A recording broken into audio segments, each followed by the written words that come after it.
পাই, তবে তার দেখা নাই। LM10 সহ মোট 17 খেলোয়াড় ছাড়া নতুন মিশনে ডাচ ম্যানেজার।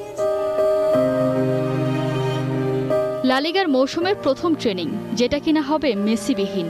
সার্চ ইঞ্জিনে খুঁজলে এমন ঘটনার দেখা মেলা ভার। এর আগে 2015 সালে একবার দলের ট্রেনিংয়ে যোগ দিতে পারেননি মেসি, যার জন্য পরে ক্ষমাও চেয়েছিলেন স্টার।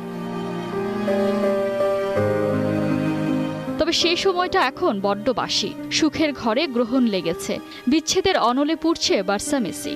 যে নু ক্যাম্পে আসার জন্য মেসি থাকতো সদা উদ্গ্রীব, সেই নু ক্যাম্পই যেন পরিণত হয়েছে কণ্টক সজ্জায়।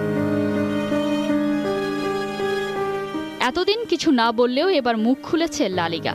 মেসি নয়, ধরেছে বার্সেলোনার হাত। তাই ক্লাব ছাড়তে হলে কড়াই গন্ডায় মেটাতে হবে রিলিজ ক্লজের 700 মিলিয়ন ইউরো। বুধবার হয়তো মেসির ভবিষ্যৎ নিয়ে আসতে পারে চূড়ান্ত কোনো সিদ্ধান্ত। স্প্যানিশ গণমাধ্যমের খবর, বোর্ড সভাপতি বার্তামেওর সাথে বৈঠকে বসতে যাচ্ছেন লিওর বাবা জর্জ মেসি। মেসির দল ছাড়ার দমকা হাওয়ায় এবার গা ভাসিয়েছেন আর্জেন্টিনার প্রেসিডেন্ট আলবার্তো ফার্নান্দেজ। যেখান থেকে শুরুটা হয়েছিল সেখানেই টানতে বললেন ক্যারিয়ারের জবনিকা। নিউয়েল ওল্ড বয়েজে ফিরতে বললেন ঘরের ছেলে LM10কে। অপেক্ষার প্রহর যেন আর কাটে না, রাত শেষে ভোরের দেখাও মেলে না। চারিদিক নিস্তব্ধ, যেন থমকে গেছে সময়।